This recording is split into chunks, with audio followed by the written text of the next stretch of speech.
This conversation with George Wiseman blew me away. I don't say that lightly. We went deep on hydrogen, fourth phase water, physical and metaphysical transmutation, and of course, Brown's gas.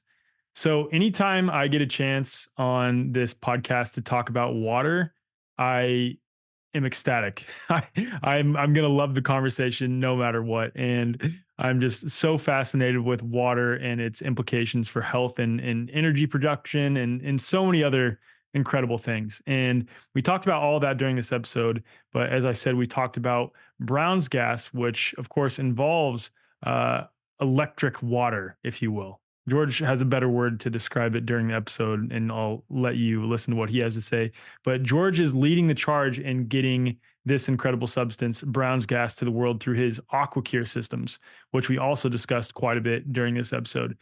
AquaCure is a Brown's gas electrolyzer developed from 30 years of electrolyzer research and development, giving you an easy and safe way to experience the power of Brown's gas in your home. So you might be wondering, what the heck is Brown's gas? And you'll have to listen to what George says during the episode to understand what Brown's gas is, because I will probably butcher it, but it is incredible. It sounds like, yeah, I don't want to do it an injustice by trying to describe how incredible it is. So you'll just have to listen to what George says in the episode. But if after listening or while you're listening to this episode, you are interested in an AquaCure system, which is a Brown's gas electrolyzer, and I think you might be after listening to this episode, check the show notes or visit aquacure.life and enter code TWF at checkout for 5% off an AquaCure system. um, I don't, I've never used one. I don't have one right now, but I have one on the way that I'm super excited to use, especially after having this conversation with George. So, George Weissman grew up dirt poor on a cattle ranch in the middle of British Columbia, Canada. No indoor plumbing, no electricity, no radio, no phones. He learned how to do whatever was needed to be done to help his neighbors. He is a maverick inventor that teaches people how to duplicate and use his practical world changing innovations. We go over that during this episode. It's pretty cool. He has created all that he's created without going the route of patents. And he explains why during this episode. So he does not patent any of his innovations. Instead, he tries to teach others to duplicate his technologies, which is a really incredible way of doing things. And it plays right into what all of us in the health and freedom community are trying to create in decentralized systems. Mr. Weissman has optimized electrolyzer designs for efficient, safe, practical application of Brown's gas that reduces carbon based fuel consumption by 25%, provides a low cost, superior replacement for torch fuel gases. It triples crop production, and it helps bodies heal from virtually all ailments, increasing healthy lifespan by upwards of 30%, which is a pretty amazing claim. But as George shares during this episode, he has received so many incredible testimonies for people who've used Brown's gas in a healing context. On his website, George says Brown's gas has the potential to change the life of everyone who uses it, and it can be made in any home from water. He has water in all bold, all caps letters. Brown's gas can be used to help bodies return to health from nearly any ailment and extend healthful lifespans by 30 to 50%, as I stated earlier. It also has some pretty incredible applications with respect to alternative source of energy, which we also touch on during this episode. And it really just sounds like an incredibly magical substance. I know I've talked in other episodes on the healing powers of hydrogen. I think my episode with Robert Slovak, we touched on that, and also my episode with Isabel Friend. And we talked about that during this episode a lot. And Brown's gas deals directly with hydrogen, but it's a little bit different. And it's like the powers of hydrogen combined with the powers of fourth phase water, and you'll hear that during this episode. And again, if you're interested in George's Brown's gas electrolyzer, AquaCure, check out the show notes or visit aquacure.life. And again, enter code TWF at checkout for 5% off. Also, we've just announced round two of our incredible event, Confluence, April 5th through the 8th in Bandera, Texas, on my good friend Molly Englehart's Regenerative Ranch. Confluence is a one of a kind gathering on a regenerative ranch amongst health and freedom community that includes workshops, lectures, regeneratively grown, farm to table organic food, music, dancing, camping, glamping, bonfires, and so much more. So, last version of Confluence was back in October of 2023. Don Lester was there, Amanda Vollmer, Kelly Brogan, Andy Kaufman, Eileen Mkusik, Albert Bastian, so many more of my dear friends. And for this one, a lot of the same people will be there, but we also have Veda Austin, Aaron Abke, and some incredible workshop leaders, and also some incredible musical guests. And we're super excited for this. And if you haven't seen the after movie from Confluence last October, that'll be in the show notes. Definitely recommend checking that out. And if you're interested in getting tickets, you can get 10% off your tickets by using code ZEC10 at checkout.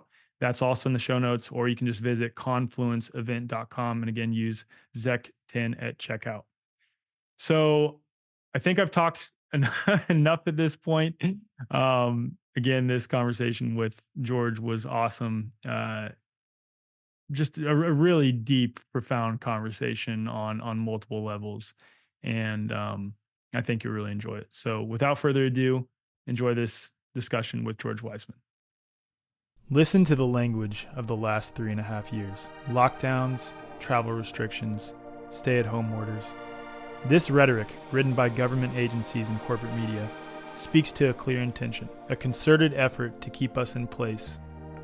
Fortunately for us, a real grassroots movement, powered by real men and women, can never be stopped. Because mankind will always find the way forward.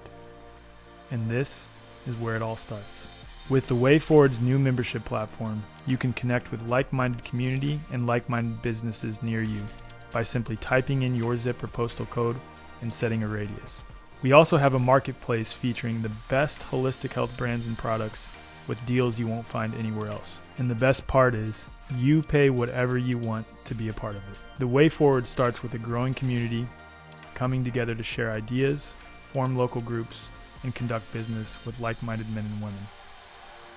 Because if we're constantly being told what to do by so-called authorities, it's easy to feel helpless. But it's essential to know that we're not. Each of us has the power, and that power amplifies when we come together. There are many more health-conscious and sovereign-minded men and women than we realize, and this is where we all meet. Visit thewayforward.com to join virtually, connect locally, and pay whatever you want to be a part of it. This is the way forward.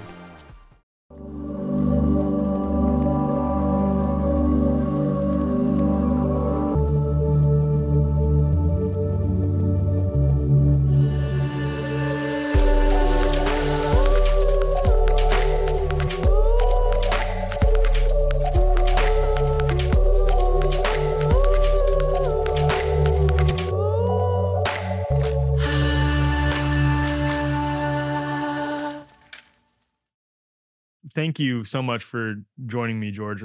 Seriously, this is an honor. And as we were talking about before I clicked record, this is a conversation I'm really looking forward to. You've spoken with several of my good friends, Chance Garton, Mike Winter, Dr. Berlin, though, and Dr. Tom Cowan. I don't know if have you been on Luke Story's podcast, The Lifestylist?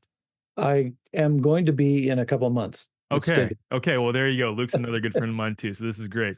And I myself have become obsessed with water in general. I think out of my 65 episodes that I've done for the Way Forward podcast, I want to say 12, give or take, of them have been focused largely on water, whether it's water fasting or a certain type of water or just fourth phase water in general, which I'm sure we'll get into today.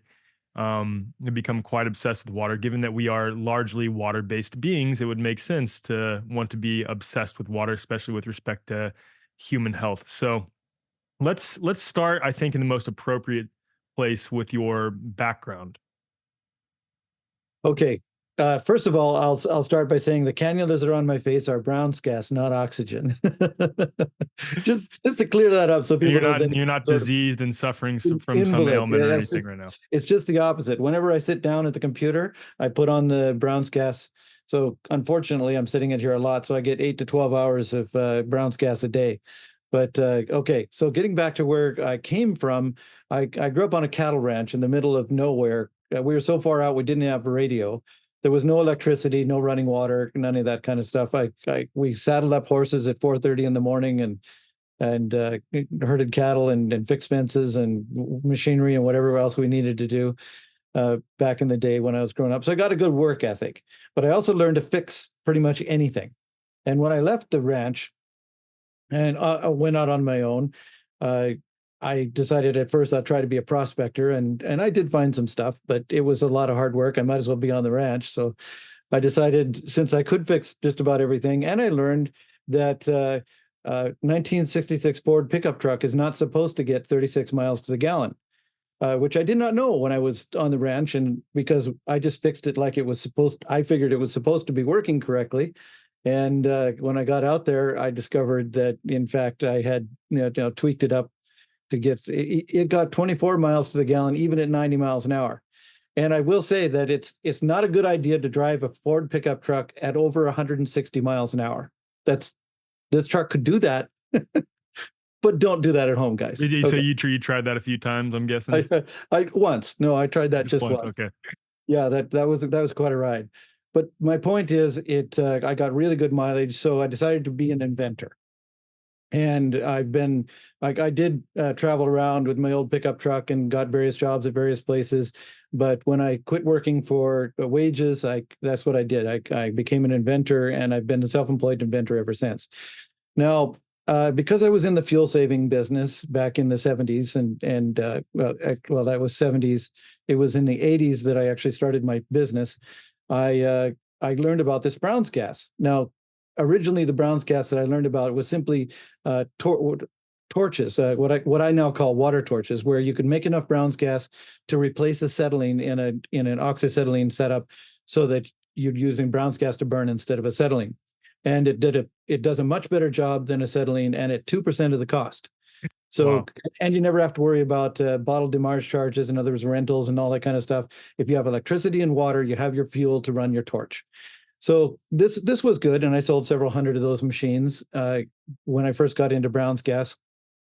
Mainly, I wanted to get into Brown's gas for my own shop. As an inventor, I learned all kinds of ways of assembling things that aren't on the shelf. So welding techniques and the tools to do so are really important.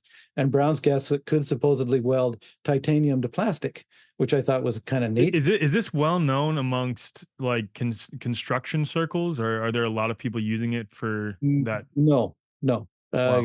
And even now, even though it's been decades since it was invented, and I can go into more of that, and we might, but the point is, first of all, that's a myth. It can't weld titanium to plastic. And there was a lot of myth information about Brown's gas. And when I tried to buy a machine, they quoted me $300,000. Okay, so now you can see one of the reasons why it wasn't out there generally. Because you could have a $60 torch setup and $10 a month demarge charges, or you could spend $300,000. No.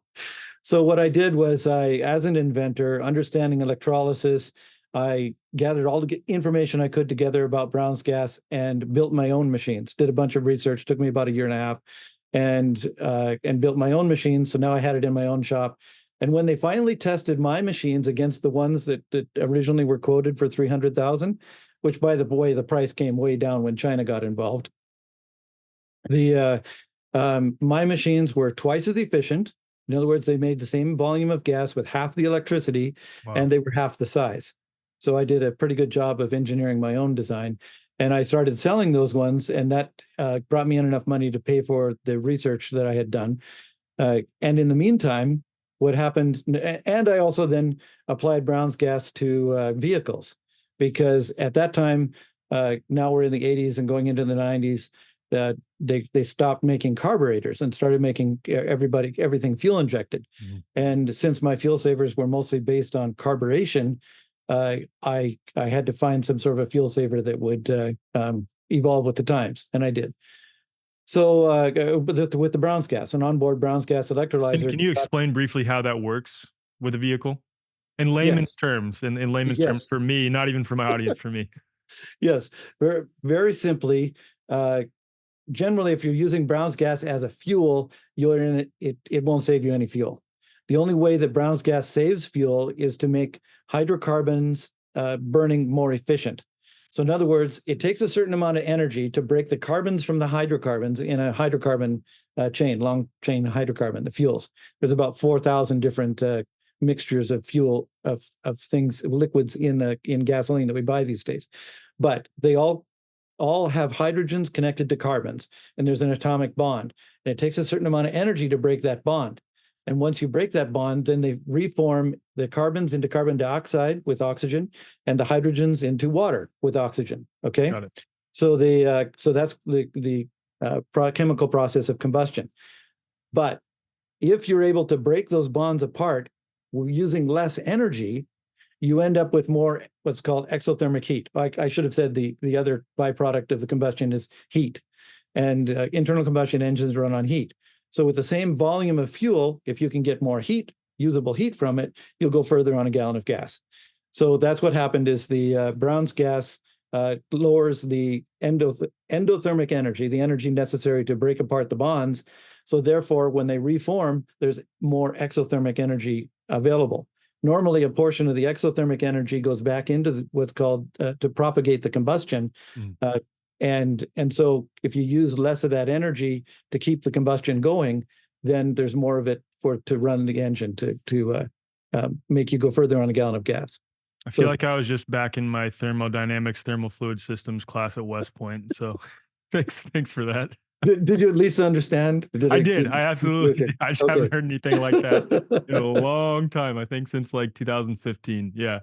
Okay, that makes sense. And so at this point, though, with Brown's gas, there was no consideration whatsoever of any health application at all. It was at that point, you're correct, but at that point, there was a chiropractor that came up to my shop, and he was working with oxygen therapies, and he knew that Brown's gas had oxygen in it. So he was wondering what would happen if he applied Brown's gas like his oxygen therapies. So he did. We set him up with an electrolyzer, and he did, and he started having some pretty good results with people treating them as a chiropractor. In other words, he knew where the sore spots on the muscles were and where to apply the gas and things like that. So just externally on externally, exactly, okay. Externally, and not even drinking it, just externally. Got it. His niece was going to college at the time, in agriculture college of one kind or another, and decided to bubble the Brown's gas in water and do an experiment for her dissertation, and see what happened to the plants. And these radishes that she grew 3 to 6 times more mass than normal, than the control. And they gave me all. She ran a control as well. Yes, she ran a control, and then with Brown's gas bubbled distilled water was 3 times more mass, and with Brown's gas bubbled well water was 6 times more. Wow. So in other words, the plants needed that extra minerals and stuff. Makes sense. Yeah, totally makes sense. So so there you go. With a combination of these two things, with the chiropractor and whose name was Lloyd Jacob, by the way, he's since passed away. Was a crazy accident. Fell down some stairs, broke his neck. Yeah, in air quotes for those that are just listening. Yeah, quote, fell down some stairs. Know how that goes. Heard many of those stories. Lord, it probably was an accident. Who knows? I wasn't there. All right, yeah. but it's so coincidental that these things happen. Anyway, getting back to so a lot of other people started to use the Brown's gas bubbled water with plants, and about 1996, actually in 1996, one of my water torch customers who had bought it for acetylene, decided to bubble it in water and applied it to a melanoma on his forehead. So he had skin cancer, which is one of the most virulent forms of cancer. And since that has been duplicated many times. However, at the time, I didn't believe him, because he said in 3 weeks' time, the melanoma was gone. Wow. It was like, that's like magic. That's like unheard of. How does that even happen? Yeah. So I didn't believe him, but being the open-minded person I am, I air quotes again, I decided I would tell my customers, which I had many thousands of them by that time, who had Brown's gas machines of one kind or another technology, that this was a potential application where they could bubble the water with Brown's gas and use it for enhancing plant growth, or Mhm. using it externally on the skin. Some people started to drink it and were reporting back with testimonials of various kinds.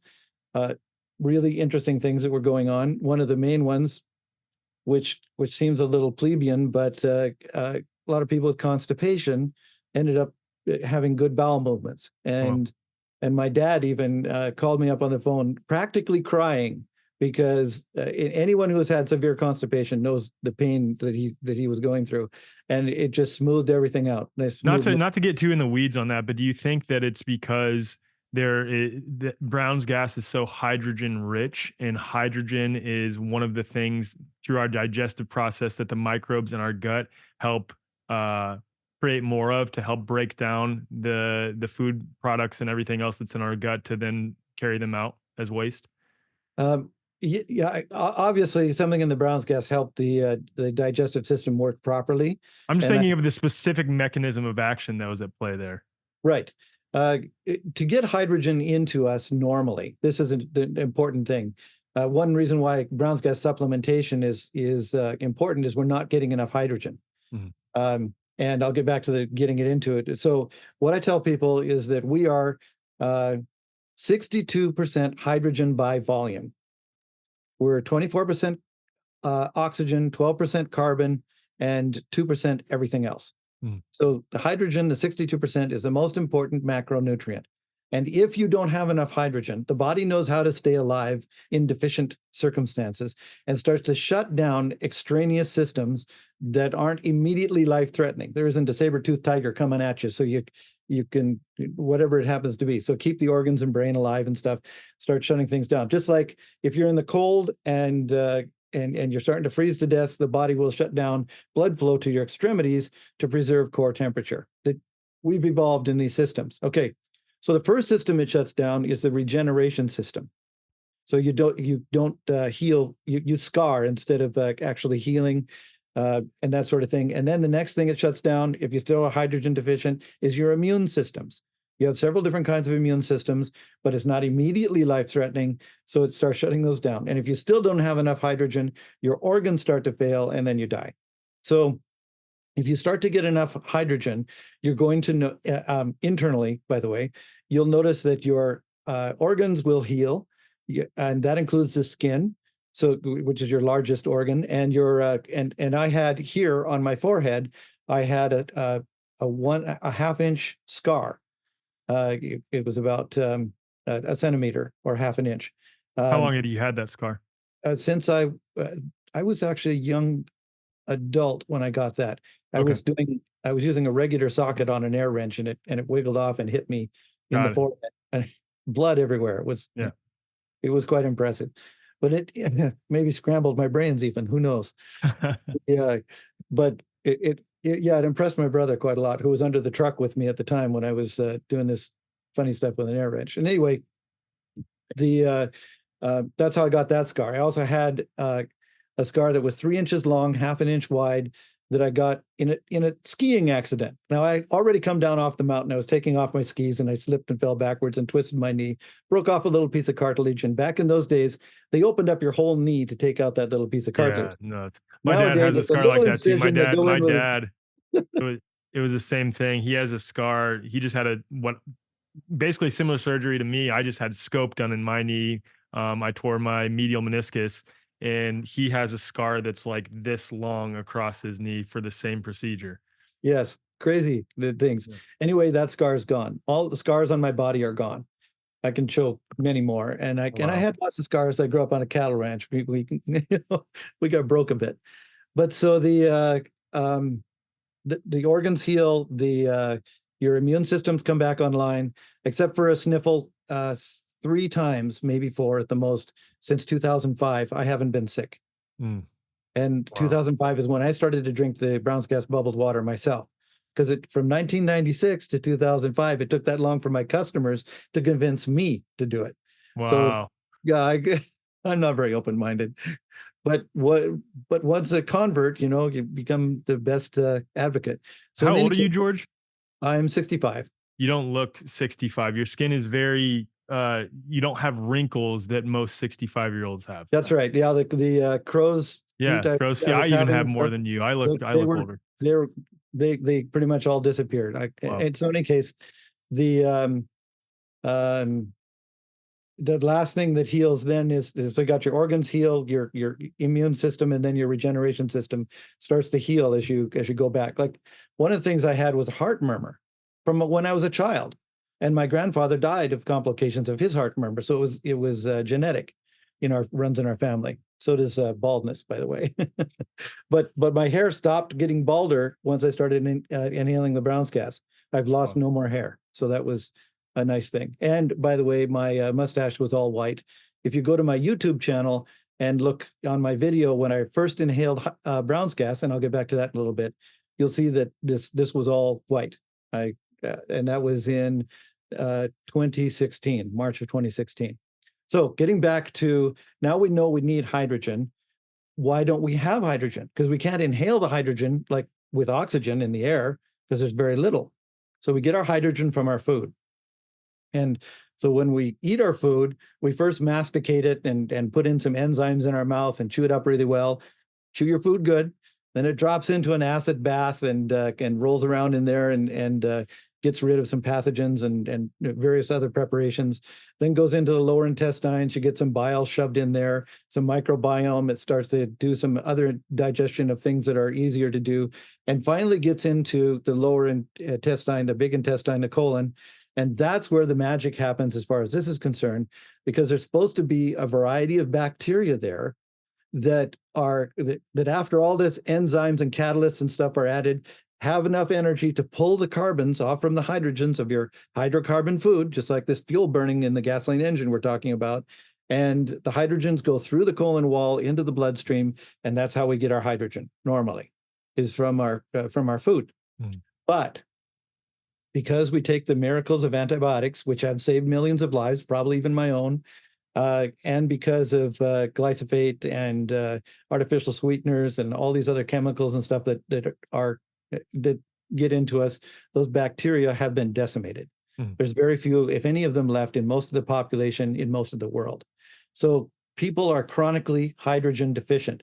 So virtually every ailment known to man is what we're discovering. If you do hydrogen supplementation, it mitigates virtually every ailment known to man. Wow. Yeah. Now, That's an in incredible people like statement. yourself who are really nice and husky and look powerful, uh, athletic performance is enhanced as well. And the healing from things like I had a sprain in my shoulder one time because I was using just a regular pipe to pound a post instead of a post pounder, and I sprained my shoulder. Um, I I knew it would take 3 weeks to heal that sprain. I sprained it pretty good. 3 days. Wow. 3 days. That's incredible. I had full strength and no pain in my shoulder. Yeah. Wow. So, what is it about hydrogen specifically that makes it the most important macronutrient? So, I know that we're seeing all these positive effects, right? And it's easy for us without zooming in on a microscopic or submicroscopic level to point to effects and then make an assertive claim regarding the cause or the mechanism of action. So I know that I don't know if you're familiar with the work of Harold Hillman, but I'm sure Gerald Pollack and Dr. Cowan and others have revealed this to you. And I'm a similar thinker in that a lot of what is claimed to go on with respect to cell biology is based on a lot of unproven assumptions where they are, doing things in vitro and attempting to imply them in vivo. And we have no clue what happens with a complex biological, physical, chemical, emotional, spiritual, electric, hydrogenic being. I had to have that one now.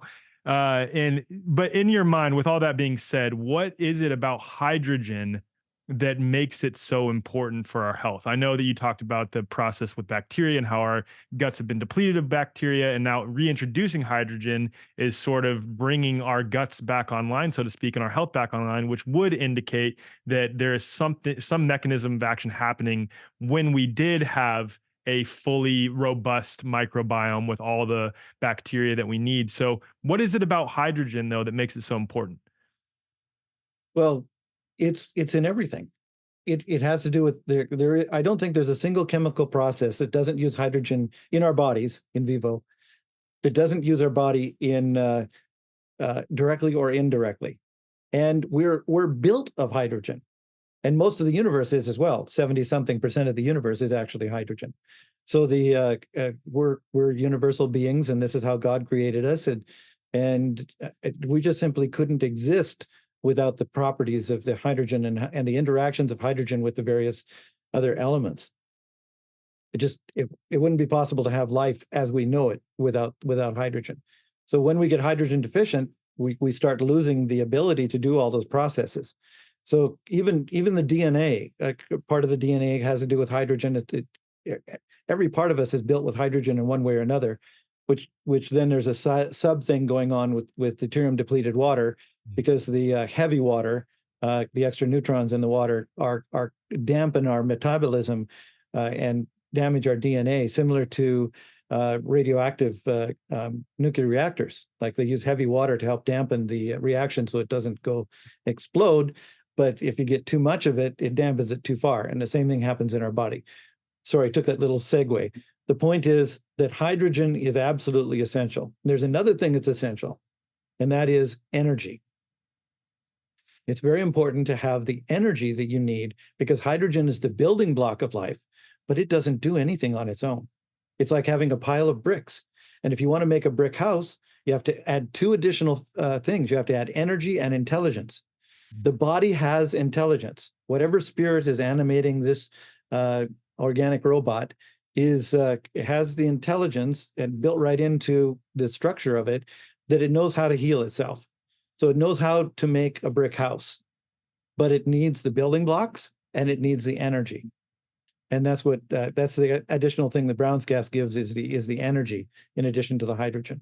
And we can get more into that later. The point is, to answer your question, the hydrogen is essential in everything, every building block of our being, every chemical reaction that helps maintain us, so that we can talk together over these computers and internet that we invented because we have a mind that thinks with hydrogen. Yeah, it's amazing. And let's get into that now, actually, because I am I've heard so many different types of water for healing. Like there's deuterium depleted water, obviously fourth phase water. A lot more people are becoming aware of what fourth phase water is. Um, and there's probably other specific types of waters that people recommend for health, adding certain type of minerals or nutrients in.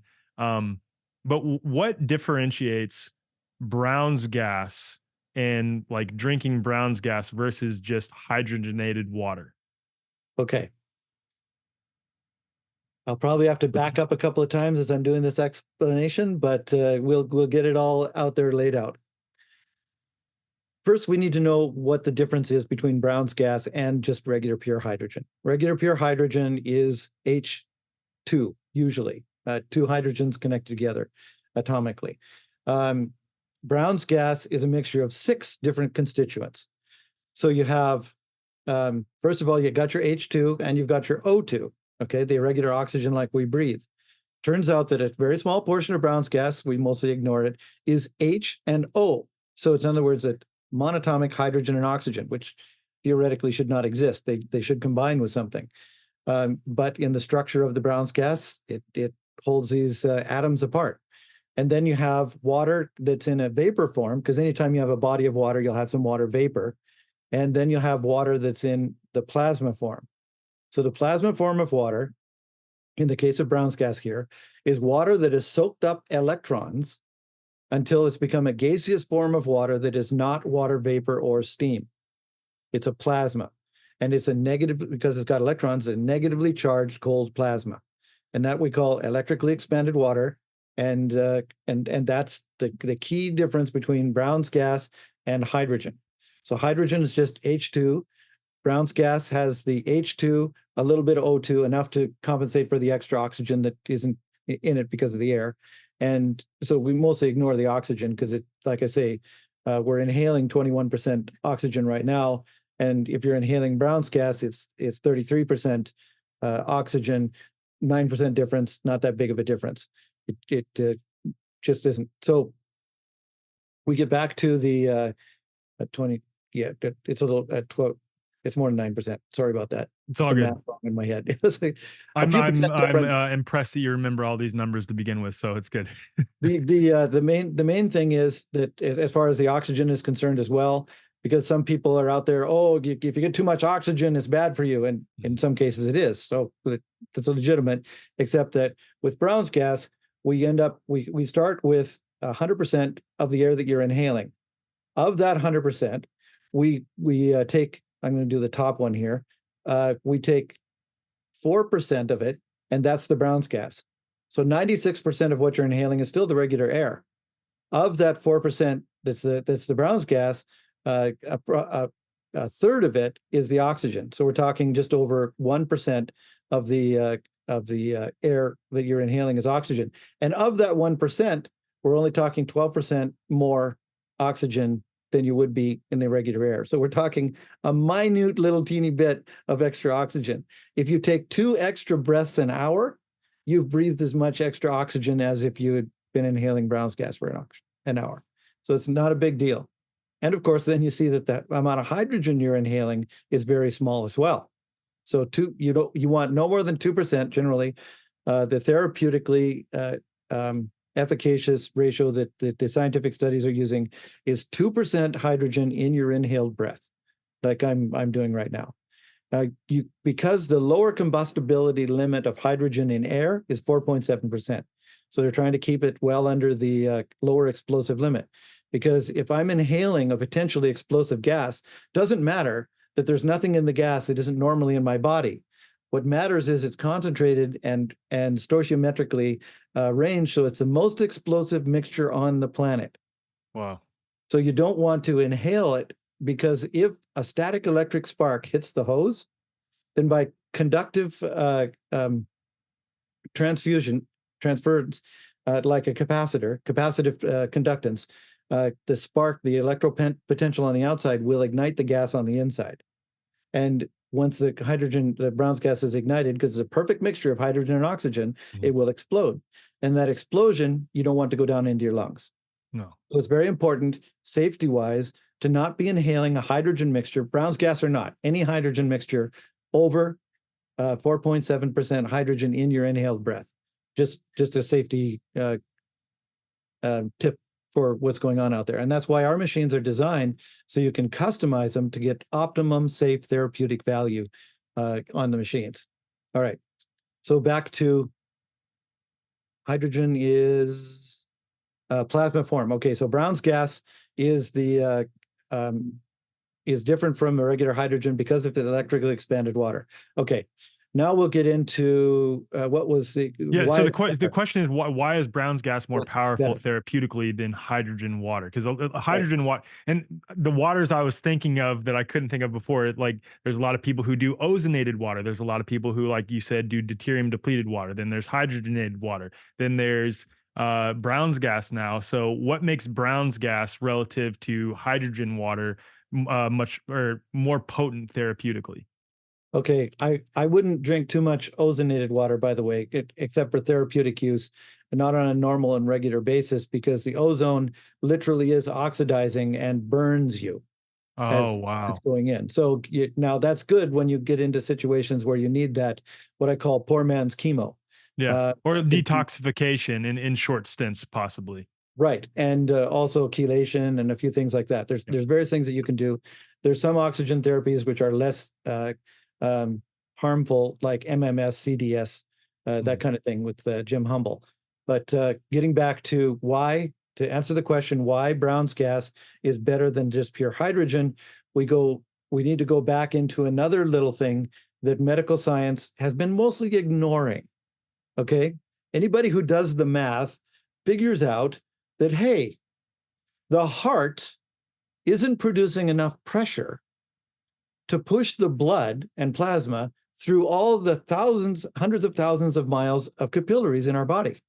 It just can't. It doesn't. There's not enough pressure. Okay. Yeah. And the second medical mystery, fluid dynamically is that fluids always take the path of least resistance. Yeah. So how is it that the heart is pumping and getting an even blood flow all the way from the tippy of my pointy head to the tips of my toes to the tips of my fingers? How is it that it doesn't just circulate the fluids in the thoracic region, and why is it? You're aware of the I'm assuming of the vortexing Uh, properties of the heart, I right? I am, but that Yeah. still is macro. Yeah, Okay. true. That makes sense. Yeah. Now the third thing is, and this has to do with something that Professor Gerald Pollack discovered, and he should definitely get a Nobel Peace Prize, not like these idiots that recently got one for developing that jab shit. Yeah. Yeah. Okay, so getting the because it solves these modern mysteries. Again, one of the third one is how is it that a red blood cell, which is twice the size of a capillary, can slide through a capillary? Okay, through these tiny little vessels. Well, how is it that it can squeeze down into something that looks like a sausage and doesn't just cork it? Okay, so it's very important. So we'll start with that. Professor Pollack discovered that on any hydrophilic, in other words, a water-loving surface, water, H2O, forms what he called an exclusion zone, EZ. And the exclusion zone is usually just a few, just very, very, very, very thin, but has a negative charge. Well, it turns out that it's also slippery. And so the insides of our body are all hydrophilic or water loving. So we have this exclusion zone, and it turns out that it's a gel. It's actually not water. It's H3O2 negative because it has a negative charge. And so when you coat the insides of the capillaries with this and the outside of the red blood cell, then the like charges repel. And since this stuff is a gel and super slippery, it's why the red blood cell can squeeze down into something that looks like a sausage and squirt its way through in the capillaries. Now, it turns out that, and this was an astonishing and very important discovery, that if you have a small enough tube that has the EZ gel in it, it will spontaneously start to flow fluid with no pump. So Incredible. every one of our capillaries is actually pumping our blood and plasma. Mm. That is world shaking. Yeah. This is one reason why trees can get water from the roots up to the leaves at the highest tippy top of, it could be 300 feet high. A tree, the capillary action will pull that water up against gravity all the way from the roots. It's why everything in our body can work. And why the blood can flow and deliver nutrients to our cells and take away the waste products and get back to and all of these things. Even our cells are plumped up with this EZ gel inside. So it's important that this is one of the most important discoveries of all time, as far as medical is concerned. Probably as important, in my opinion, as fire.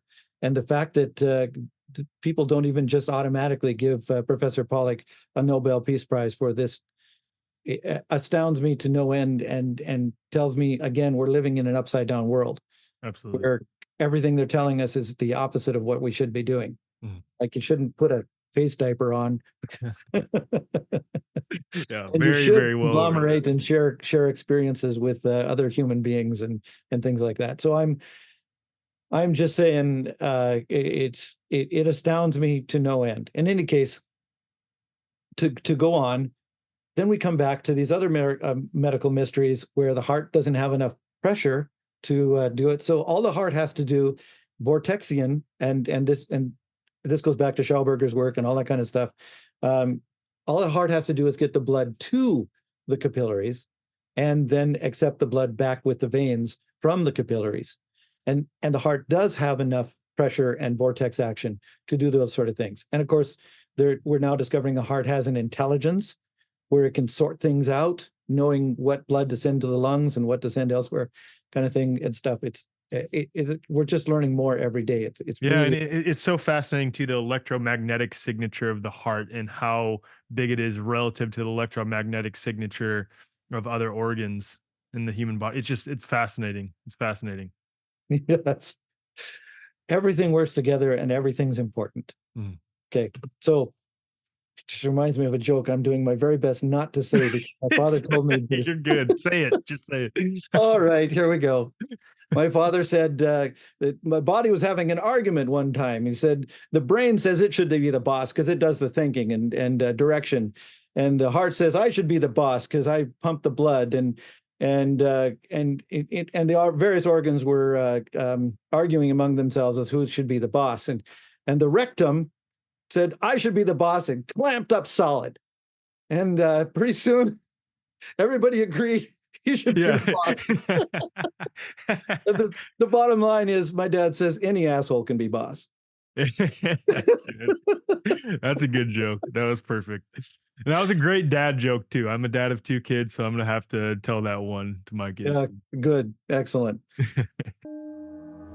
We all know that big ag is poisoning our food supply, and big pharma's so-called medicine is straight up poison. What most people aren't aware of, though, is that most supplements are also filled with artificial sweeteners, dyes, GMOs, glyphosate, and a host of other toxic ingredients, even many of the more natural supplements. My good buddy James Benefico dedicated his life to crafting the world's cleanest, most nutritious organic supplements after a pre-workout energy drink caused heart palpitations so severe that he almost landed up in the ER. Organic Muscle was born, revolutionizing sports nutrition by using exclusively non-GMO ingredients from USDA organic farms. Since then, tens of thousands of people, including myself, have leveled up their fitness and their health with Organic Muscle's award-winning natural pre-workout. There's no jitters, no heart palpitations, no itchy skin, just nourishing organic food and herb-based ingredients for clean, sustained energy, strength, endurance, and recovery. Numerous studies have shown that Tonka Ali is the most effective herb in the world for naturally boosting testosterone levels. And we know that testosterone levels are depleting all over the world because of what's put in the food supply, what we're exposed to. Organic Muscle has the world's first fully organic Tonka Ali supplement. I only support and promote things that I actually use, and I can say I legitimately use Organic Muscle products. Use code FORWARD15 at checkout for 15% off at organicmuscle.com. So many of us dream of buying some land, growing our own food, and becoming self-sufficient away from a society that's gone completely mad. What if it's easier than we think to make that dream a reality? Siblings Jamie and Shelby over at Living the Off-Grid Dream have cracked the code to getting land and living a life of freedom. They'll show you where to find land for $1 down. That's right, $1 down, with low monthly payments, as well as how to structure your vision for a homestead, retreat center, regenerative farm, or community. It's one thing to have food, water, and land security, but it's an entirely different thing to have the financial security to buy the land and build it out in a way that aligns with your goals and aspirations. Their program teaches you how to make enough money on your land to cover all of your costs to make that happen. Plus, they've got you covered with pre-filled out plans to give you inspiration if you're not quite sure what your best move for your land is. And if you're a member of The Way Forward, you get a free one-on-one strategy call with Jamie and Shelby, as well as a free bonus gift. If you want to turn your homesteading, off-grid, or retreat center dreams into a reality, join Living the Off-Grid Dream by clicking the link in the show notes or heading to thewayforward.com/off-grid. Everybody should be doing some sort of hydrogen supplementation just to maintain health and then enhance health, or to mitigate these various ailments that have been caused by lack of hydrogen. The body has been shutting things down, so people get Parkinson's and ALS and COPD, and you just list anything, fill in the blank, and it's either caused by or exacerbated by lack of hydrogen, as far as we're discovering. And now this is in thousands of studies, and this is very interesting. Thousands of scientific studies of drinking the hydrogen-rich water or inhaling hydrogen or Brown's gas, and not one single negative. Wow. Not only is it positive in that it does what they're expecting it would do, whatever it happens to be, Parkinson's, for example, and but then they usually in the side effects, they're all positive side effects. Oh, the ovaries started working correctly, or the cancer disappeared, or all these other kinds of things that happen. So my goal is to put one of these in every home, at least hydrogen. but I prefer the Brown's gas, and that's why I do the Brown's gas because Yeah, can we talk about that? Because that was a original question, is like, why Brown's gas instead of hydrogenated water? And then and be, obviously yeah, you recognize how hydrogen water is still, hydrogen supplementation in general is a net positive, but why is Brown's gas more efficacious, if you will, in its therapeutic use? okay. So then we go back to now we've done some background. We can go back to the beginning where we have our brick pile of bricks out in the woods. We have our hydrogen, which is the bricks. We have our intelligence, which is our body knows how to heal, and now we need the energy. And usually people that are sick have become energy deficient. Their energy reserves have been depleted. Their energy generation systems have been compromised. They just don't have the energy that they need. So Brown's gas is giving not only the hydrogen, but the energy, because that electrically expanded water we were just talking about, the electrons are bioavailable electrons. So you're Mm. literally inhaling energy, which is bypassing all of your energy production systems and stuff and giving you the boost that you need to heal. So it's Straightforward. basically like you're inhaling chi. Because I look at everything, even when it comes to nutrients. At this point, I was getting into an argument the other day with a couple of friends of mine. I guess you could say a friendly discussion regarding the most adequate diet for human beings, and I've kind of come to the conclusion, because I know people who are like strict plant based and have been for 30 years, who are extremely healthy. Then on the other hand, I know people who are carnivore, who have been that way for a long time, who are extremely healthy into old age. And then I know people who claim to be, I can't verify myself, but I believe it, breatharians, who are healthy into old age. And I've just come to the conclusion that everything comes down to, rather than nutrient intake, it's the ability to convert, quote, nutrients into chi, into life force energy that is flowing through all of us. And we can source that life force energy from things other than food. And I think that it's like whatever is electrifying us as beings is providing sustenance and nourishment. Yes. We live in a universe that is, we're seeing the physical manifestation of energy that is underlying us that we're not seeing. It's like there's a saying, fish discover water last, because they only know that they're not in water when they're not in water. Yeah. Otherwise, they're just, it's around them. It's ubiquitous. They can't really see it because that's what it is. So and that's the way we are with the energy systems that we are. We are made of energy, Yeah. and the physical manifestation is still energy.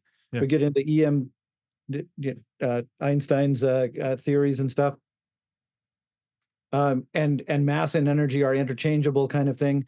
And hydrogen is the molecule that or atom that I find closest to God. It's been shown to spontaneously appear and disappear in certain experiments.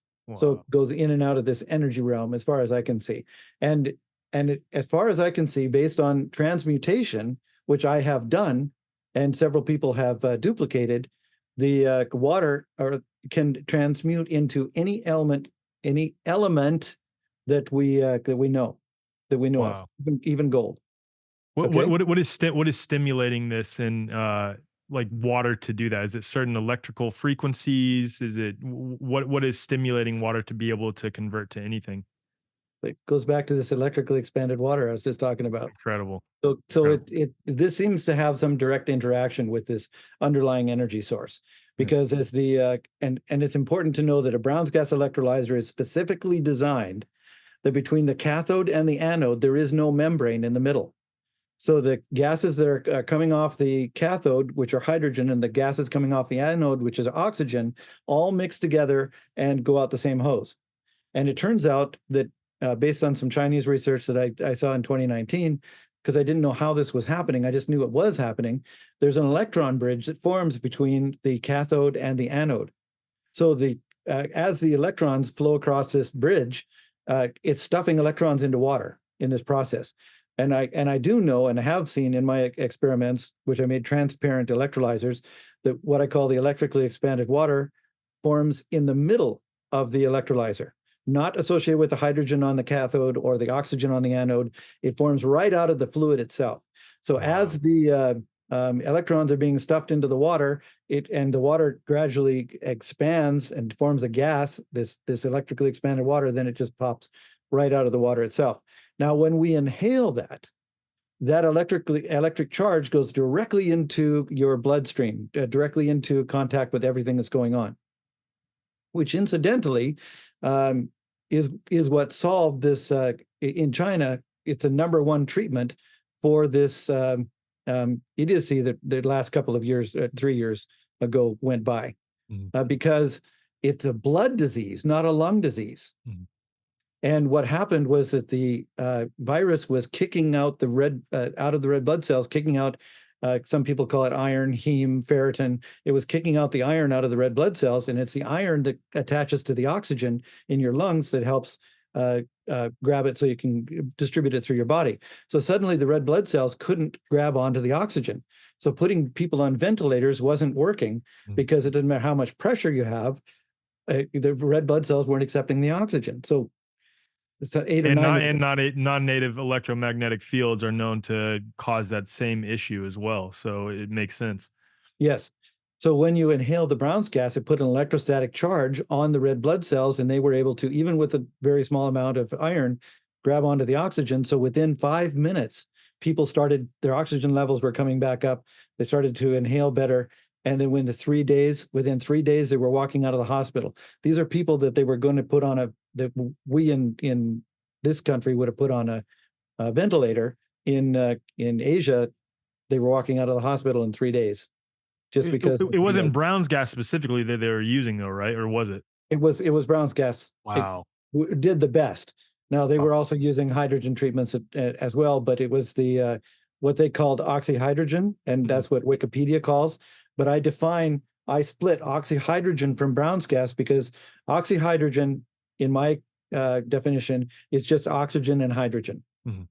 And most electrolyzers that have a membrane, that's what they're making, is the oxyhydrogen, because that membrane interrupts the electron bridge. So any electrolyzer with a membrane cannot make the electrically expanded water.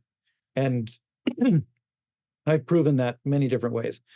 I've spent millions of dollars on research and crazy amounts of money and time learning a lot of the different things and about Brown's gas and electrolysis.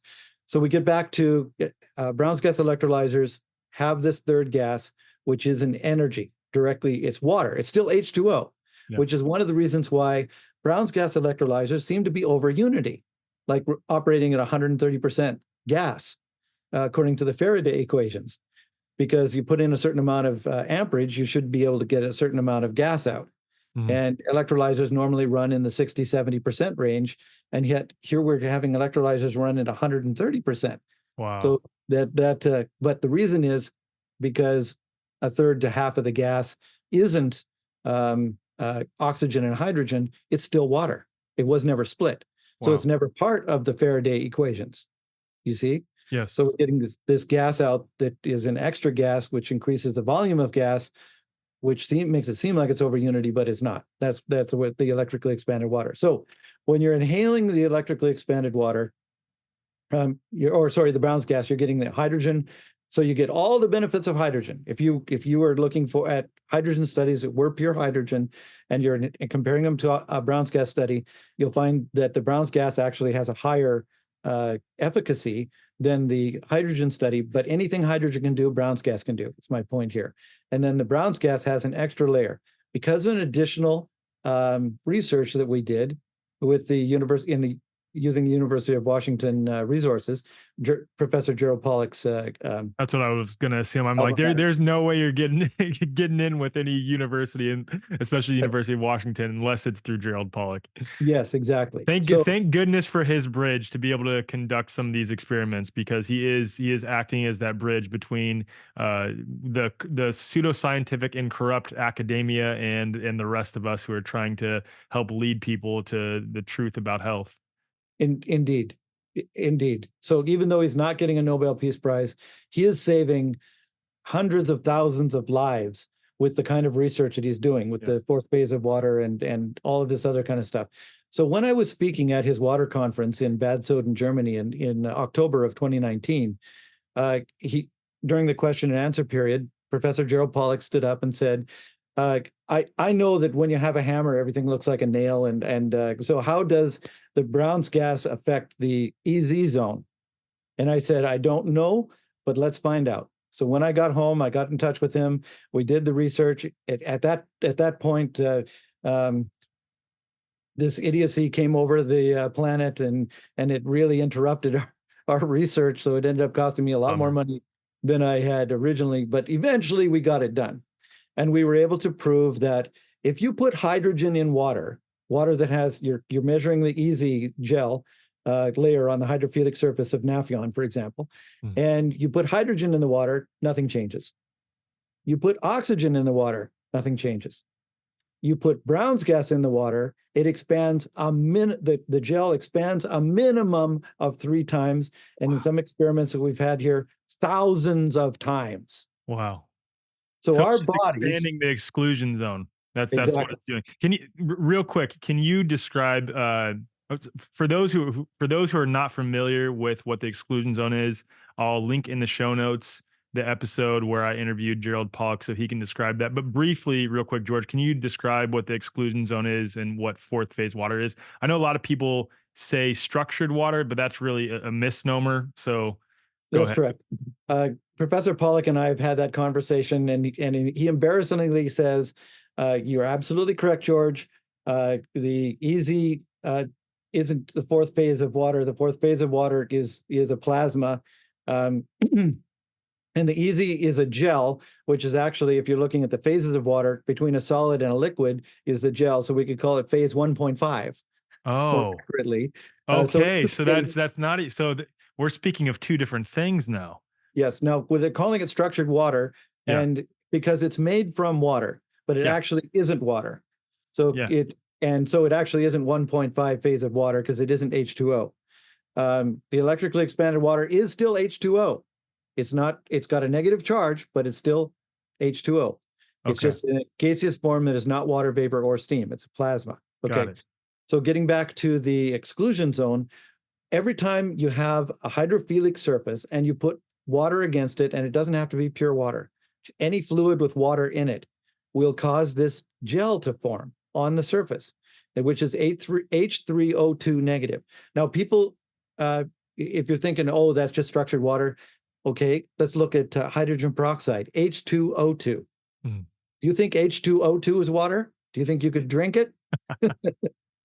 Okay, so we add an extra oxygen and a negative charge, you've got H2O3 negative. So it's not water, but it is everywhere in our body. It's one of the most healthful things you could possibly eat, drink, and it forms inside your body naturally. And interestingly enough, it forms it thickens if there's a radiant heat, like infrared heat. And our bodies have infrared energy in them as part of our energy makeup. So that's one of the things that maintains this gel inside our body. But if you go into a sauna, it's one of the reasons why it increases the efficacy of your circulatory system, because you're increasing the layer of the EZ gel in your Mm. body. Okay, and that also helps if you are inhaling the Brown's gas while you're in the sauna, because you're also getting then the hydrogen and the electrically expanded And water. then maybe playing some music at 432 or 528 hertz, and then that's like the full package.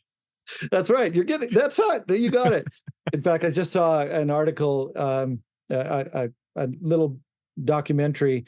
They have this special facility in Las Vegas for athletes, and they experiment with exactly these kind of things. And they're showing the sound waves and the cryogenic chambers and the infrared light heat and all that kind of stuff they use to help athletes heal faster and that kind of thing. So anything that Wow. doesn't work, they toss out. But the things that do work, even if they can't explain it, they keep that, Yeah, because yeah. it's more important to know that it works than to know why it's working Mhm. necessarily.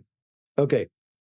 So when you're inhaling a Brown's gas, you're getting that electrically expanded water, which makes your circulatory system work better because it has that extra um, efficacy, or it allows the EZ gel to get even better.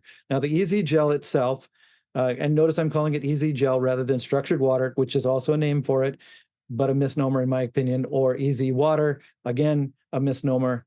But the EZ gel, it's important uh, to have that as a healthy. Like as soon as you don't have that EZ gel, your blood vessels will stop up like a cork.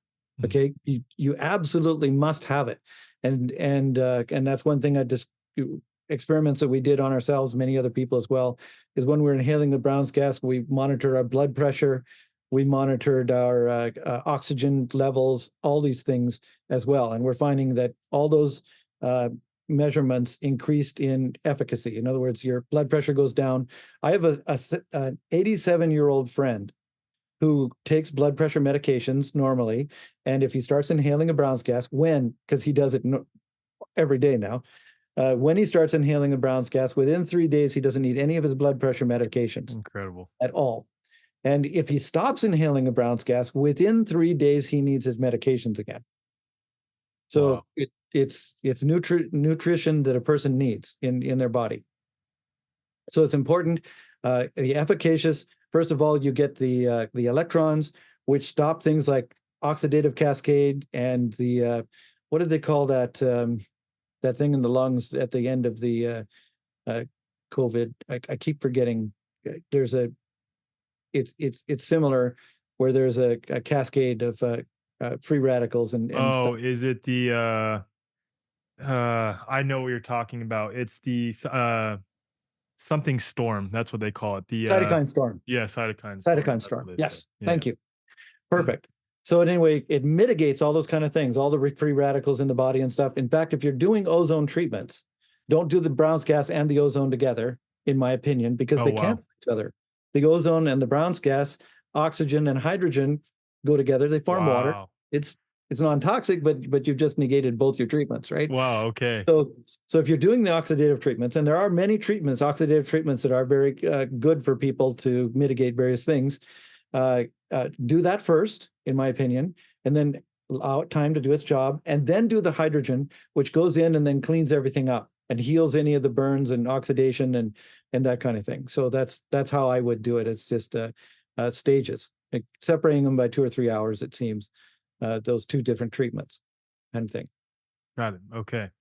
And Oh, sorry, I hadn't quite finished about the easy yeah, gel. yeah, yeah. Okay, so explaining what it is, the water seems to reform. That's why they're calling it structured water, but it reforms into these structures, hexagonal structures, that they're slightly offset from each other, each layer, and as the layers go out, and as it's doing it, it's such a perfect crystalline form, even though it's gel, it's a crystal, in that it's ejecting any impurities.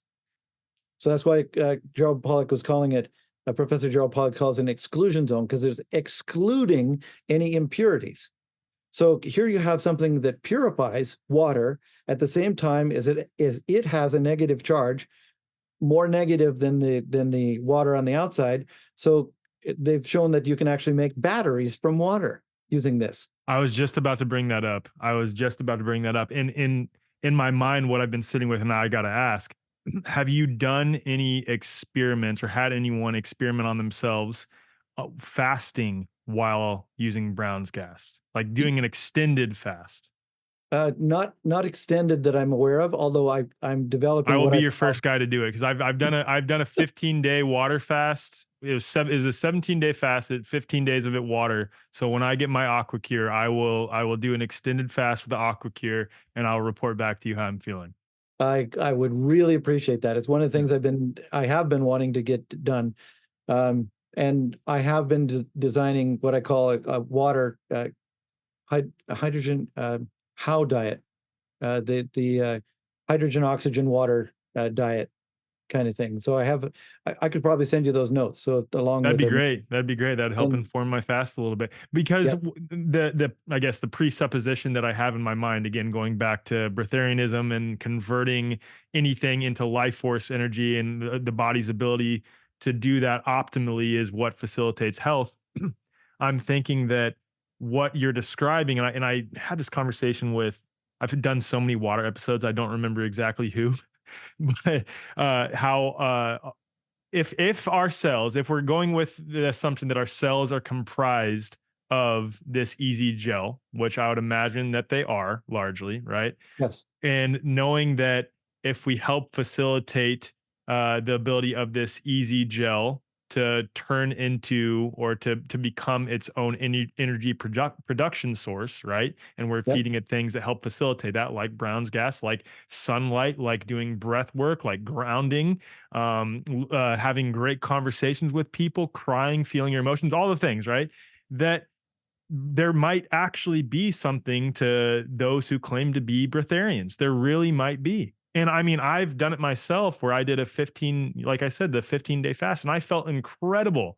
The only reason that I stopped is because my wife, she allowed me, which I'm so grateful for, to go off by myself to do it for some time away from her and away from my kids. And then she was finally like, "Hey, it's time to come home." And I was like, "All right, let's cut this experiment off." But I know people who've done 60-day fasts and were thriving for that length of time, and you know, after some time some things started happening. They're like, okay, maybe it's time for me to eat again. But I guess in theory, I think breatharianism is absolutely possible with what you're describing here.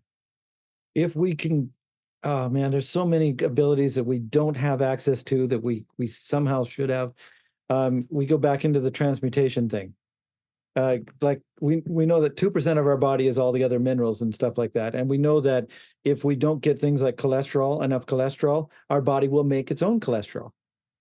So it just makes what it needs, kind of thing. And our Yeah. body does a lot of transmutation stuff.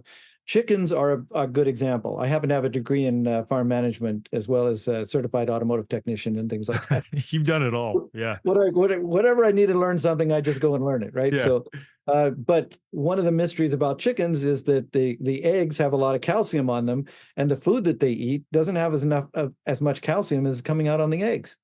So there's a transmutation that's happening inside the chicken's body to make this extra Incredible. calcium. Incredible. And our bodies can do things like that. If in, say, a breatharian, there's these gurus that live in caves that theoretically, you know, they don't eat anything. And maybe this Brown's gas is a half step in that direction, where you're drinking water and you're inhaling a gas that is hydrogen, which is your major macronutrient, but it's calorie free. Mhm. And you're getting the energy at the same time. So your body's getting that energy and hydrogen. So maybe it would really assist a half step toward that breatharian type of a thing. Yeah. Would you have ever thought like 20 to 30 years ago that you would believe possibly that breatharianism was a thing? No. With, I would imagine, your academic induced skeptical mind. Yes. Yeah. Yes. Like you hear of these people, the gurus and stuff, Yeah. but having never met one and believing what I see with my own eyes, kind of thing. Which brings me back to the rest of the story as far as my getting into the Brown's gas. So I started drinking distilled water in 2001 because I felt that a lot of the things that were in the water, the city water I was drinking and stuff, weren't good for me. So I decided at least the distilled water was better for me. And then in 2005, I started bubbling that distilled water and with the Brown's gas and drinking that, and I haven't been sick since. Incredible. But I still had my warts. I still had my neuropathies that were forming, and I was losing the feeling in my legs and in the palm of my hand. And I still had my scars. I still had my heart murmur, which, by the way, what is gone. I had that from when I was a kid, and I earlier was saying about that. So it's gone. I have a whole list of things that I healed from in the AquaCure.life website, my story kind of thing. So going on that, people then started to ask me because they were drinking the Brown's gas bubbled water, and I was getting lots of good testimonials, and they were saying, "Can I inhale the gas?" And I'm used to the gas being for combustion enhancement and for torch work and explosions and things like that. Yeah, that's kind of scary. Inhaling an explosive You don't want gas. people to internally combust, which we don't know that that's actually a thing, but we don't want to explore whether that's a possibility either. Yeah, or induce it by Yeah, simply igniting a gas that you inhaled, right? yeah. So I said, no, don't inhale the gas. It's a combustible gas. And then in December of 2016, a customer sent me a video of a Korean hydrogen bar that was using Brown's gas specifically to people could go in and buy a treatment like this for 10 minutes, 15 minutes, like we buy a cup of coffee at Starbucks or something. Mm. And I realized the idiot that I am, which is quite often as being an inventor, I have to be okay with being wrong 90% of the time. Okay, so I was wrong, and I admit I was wrong. People could inhale the gas if they keep the mixture under the 4.7% lower combustibility limit, which is what I should have realized right from the start because I'm an expert in combustion. Yeah. So feeling very foolish, I started to I started to think about that. But at that time, I was the 24/7 caretaker of my late wife. In December of 2015, excuse me, 2015, and in March of 2016, she died. And and she had reached the point where she couldn't even roll over in bed without assistance. I had to carry her to the toilet. I did all the cooking and shopping and all those kind of things. We couldn't I couldn't work, and this had gone on for several years. And it turns out that she had a severe form of lupus, an autoimmune disease that was causing her organs to fail and stuff. So she My lost. wife reversed lupus and rheumatoid arthritis actually, and I'm very familiar with it. She's luckily now been free of those symptoms for 7 years. But yeah, I'm Awesome. very familiar.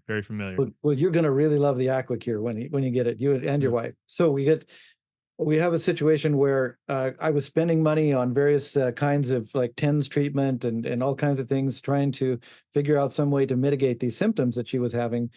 Uh, Full disclosure, she wouldn't go to a hospital and get tested. So we never knew we were fighting lupus. We were fighting, I thought, maybe some sort of kidney failure, pancreas issues. Like she ended up curing her diabetes with a diet alone kind of thing, getting her blood sugar under control and that kind of. So she was making some advances, but we weren't curing the underlying problem. And the underlying problem, it turned out, was lack of hydrogen, which I'll get to in just a minute. So after she died in March of 2016, and that was no, it was indescribable. I'd never had somebody so close to me die, and so I essentially lost the will to live. At that point, there were times when my chest hurt so bad that I suddenly started paying attention to it and realized I hadn't even taken a breath. Wow. I was in grief so much that my anatomic systems were not even. I just lost the will to breathe. Yeah. So I'd take a breath, and I imagine if I passed out, my body might come and breathe. I don't know. So at that point, because I was still afraid of inhaling the Brown's gas myself at that point, I rigged up one of my ER50 electrolyzers, and I have that video. I videotaped myself inhaling Brown's gas for the first time because I thought, experimenter wise, if something happened and they found me dead on the couch, my chest blown open or something, I would there would at least be a videotape of my idiocy. But so I've posted that on YouTube. You can go on YouTube and see me at what I look like in March of 2016 when I'm in severe grief, not caring if I live or die. Well, it turned out that saved my life Wow. for several different reasons. The first one is it started to reverse all the things that were wrong in my body, and all my aches and pains went away. I had psoriasis really badly, and I didn't realize that it was really psoriasis. That thick, white, peeling skin on my elbows, knees, and feet started to peel off like a snake skin peeling. A snake, when it changes its skin, it was peeling Yeah. off. So that was very disconcerting to have the skin peeling off my body, but the skin underneath was like baby. That's what I Snake. was gonna say. It was the skin underneath was regenerating so quickly that it was like, get this old stuff out of here. Get That's it out of here. exactly what happened. Yeah. Exactly. Okay. So in any case, I realized past that point that the Brown's gas wasn't going to harm me, and I started recommending it to people, and then the testimonials really started to come in. It was insane. 10 times more and better than just drinking the hydrogen-rich water, the Brown's gas-rich water, which I had done since 2005 and up until March of 2016. And I never got sick, but all the other things, my warts, my neuropathies, my hair loss, my eyesight, all those things were still progressing. I was still aging. So I pretty much stopped aging when I started inhaling the Brown's gas. So I pretty much looked like I did. I actually reversed my biological age. I look like I did about 20 years ago when we're looking at Wow. photographs and things like that. So that's what I look like now. And it's shown in various studies that they're doing that the life extension of rodents, for example, and they did some in Japan, some studies with hydrogen, that the life extension that you can expect, especially if you start younger, is 30 to 50% healthful life extension. So can you imagine playing with your great grandkids like you'll be playing with your grandkids? Incredible. Yeah. Incredible. And you can plan things like you can have longer term investments and things like that. You can just and enjoy life because you're not having your aches and pains and all that kind of stuff. Okay, so fast forward to about 3 months after I had recommended to people to inhale, a woman who had lupus got in touch with me with their testimonial saying in 3 weeks' time, her lupus symptoms were entirely disappeared. Incredible. And that was almost worse than when my late wife died. Ah, yeah. Like I literally fell on the floor, laying on the rug, crying because Yeah. I realized in that instant that I had been working with Brown's gas since 1986. Mhm. And in my own shop, I had the things I was $300,000 in debt at the time Mhm. because I'd spent everything we had, mortgaged everything we had in order to try to heal my late wife. So the only way that I could get up off the floor at that particular time was to go back to make a deal, say, okay, God, this is my Jonah moment. The whale has spit me up on the beach. I'm listening to you now. Yeah. Because all this time I'd been getting messages from God and everything I needed to do it, to bring this Brown's gas out into the world for a healthful healing of the planet. So it is my goal and mission to try to get one of these in every home. Doesn't have to be mine. People, I'm helping other people get their systems up and running. As anybody will take my advice because I have spent the money to do the research. I know what works and what doesn't work. And although I'm still learning myself, there's times when I've been wrong. Yeah. So Well, it's incredible. I'm aware that you do not have a patent for any of your work, and I want to talk about all of that here in a second. But if I may, you've talked about physical transmutation, and this story with your wife sounds like an example of metaphysical transmutation, in that you were at one of the darkest, lowest points in your life, and you just kind of opened your arms and said screw it and tried something that you would have never tried otherwise had you not experienced what you did with your wife, and then that ended up facilitating what you're doing now, which is providing an incredible resource to so many other people. And I remember I listened to your episode on Alpha Vedic, and Dr. Berlando said, if I had to choose between my refrigerator and an AquaCure, I would choose the AquaCure over the refrigerator 10 times out of 10. And that it's that powerful, the machine that you've built. And I think that's an example of metaphysical transmutation, like going through something very dark, going through the fire, so to speak, and coming out, birthing something that is beautiful for the rest of mankind. yeah, yeah, absolutely. It had I couldn't I wouldn't have the passion I do. Let's just put it that way. That fuels my want and need to have other people not go through that pain, Mm. that suffering that we did. Like there was no way. My late wife was an amazing woman. She she begged me at least 3 times to leave her to die, because she could see how it was affecting me. Mm. And she couldn't stand seeing me. I couldn't sleep more than 20 or 30 minutes at a time for years as I was taking care of her because I needed to be there when she needed me. So this this she it isn't just the person that's ill. It's the whole family, the whole Yeah. support system, the whole medical system. If one of these was in every home, we wouldn't need so many hospitals. There'd be broken bones or things like that need mitigation. But all of these ailments that are plaguing mankind, virtually every one of them would be gone. I kind of laugh hysterically instead of crying when I'm watching a television occasionally, because I almost never watch television anymore these days. It's too upside down, I'm telling Yeah. you. Programming 101. That's what But I look television at the commercials, and every single one of them, if you did the Brown's gas instead of that drug, you wouldn't have the issue that caused you to need the drug. And the drugs treat the symptoms, they don't treat the disease, the actual ailment, because that's what's most profitable. Yeah. Whereas what I'm saying is you get rid of the symptoms by getting rid of the underlying health condition.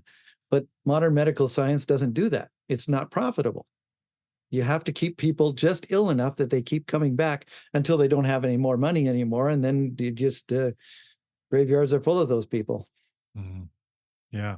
And that was such an important point, which is why I'm glad we talked about the molecular details of Brown's gas, because what you were describing in that is regeneration, is healing. It's not suppressing symptoms, it's not mitigating symptoms in any way. Yes, the symptoms resolve themselves, but it's because Brown's gas is facilitating healing with the hydrogen, and then for lack of a better term that I could come up with, electrified water, essentially. Yes, That's what it's electrically doing. expanded water. Yes, that's true, and that brings me to another point that's it's important to make, is that when you start to inhale the gas, your body is not used to it. And if you can imagine, like you've been on a fast, you don't end a fast with a 7-course meal. No. You will feel sick. You also don't end the fast by doing a day of juice. That was one of the worst mistakes I've ever made. But yes, absolutely. Yeah, absolutely. Yeah, it's going to come out of you. All right, Yeah. so so what you do, if when you start to inhale, you have any what I call negative weirdness, then what you do is you just cut back by halves until you have something that is acceptable, and then gradually increase. Like I can inhale Brown's gas 24/7 and not have any negative side effects, or like what I call weirdness, negative weirdness. Yeah. Did a side Really, effect. those are just detoxification symptoms anyway. You're just eliciting detox that is too strong for you at that point. Exactly. As you heal, nobody promises it's going to be comfortable. No. There's probably going to be issues that your body's going to have that you have to deal with. So you don't stop, you just slow down till you can kind of get over that hump. Now, to give an example, when I first inhaled Brown's gas that day I videotaped myself, I didn't sleep at all that night. I only inhaled for 15 minutes. And I Wow. was absolutely wide awake and alert all night, which is one of the reasons that I inhale the Brown's gas whenever I sit down at the computer, because I'm not only doing good things in my body, but it seems to fuel the brain with the energy that I need to just work like 12 hours straight. I Mhm. eat at my desk. I'm answering customer emails. I'm ordering supplies. I'm doing all that kind of stuff. And if I'm not inhaling a Brown's gas, I'll start to get sleepy and tired, and I don't want to do that. Mhm. And then I said, "Oh, I'm not inhaling my Brown's gas." I just grab my Wow. cannulas, put them on, and within a couple minutes, I brighten right up, and I can just motor through, just one thing after another until it's time to quit. And I had to. My current wife loves me very much, and I love her so much, and she's helped me so much. And it's a new life. I have a new life, a new wife. Life is really good for me right now, Amazing. and but I was working such long hours and 7 days a week that she says, "Why are we married? Yeah. You're just a warm spot in the bed." Yeah. And after I go to bed, and then you leave before I get up. And it's like, she made me swear, and which I do. I quit at 5 o'clock, 5 p.m. That's my cutoff, unless there's an emergency of some sort. And then, but that's it. I have my working hours, and then I have my family hours. Well, Working. it's an amazing testament though, because you said you're 65. Correct me if I'm wrong. Correct. 65. Okay, so that is like the age that everyone works to retire, and most people in Western countries, especially the United States and Canada, are wasting away at that point because they're on so many pharmaceuticals that they can barely move or do anything. Whereas Yes. you have the energy you're trying to work 12-hour days, and you're having to be told to slow down. It's amazing. But I am helping a lot of people, and it really does help. When these people, they send in the testimonials, like this one woman who had stage 4 ovarian cancer. And and it was within months. I forget exactly. Let's call it 6 months. Her antigen level went from whatever it was down to 6. And anything under 36, like it was an antigen 125 test kind of thing. Anyway, anything under 36 is considered normal. And her antigen level was 6. Her Incredible. stage 4 ovarian cancer gone, completely gone, and it's still gone, by the way. She just reported back in a little bit ago. So, Incredible. Incredible. Can you share some of the studies that have been done, whether it's like official, reputable scientific studies that are peer reviewed? I'm not really too concerned with that. My audience by now knows that the peer review process is just a good old boys club and it means it is. absolutely nothing. But just anything that you have showing the potency of Brown's gas. Um, there's a woman who had stage 4 lung cancer that had metastasized to her brain, and within 3 months, again, that situation, her brain cancer was entirely gone, and her lung cancer was mostly gone. Um, when the study ended, that was actually a case study. There, oh my, there's just so many. One question that people ask, I was just thinking of a Chinese study of a Chinese soccer uh, uh, team, all girls soccer team. One of the questions that people ask is, if you're inhaling the Brown's gas, does your body lose the capability of making hydrogen? Okay, very important questions, these kind of things. So That's a valid question, especially like for people who um consume or like use exogenous testosterone. There is for some time where your body stops producing testosterone internally.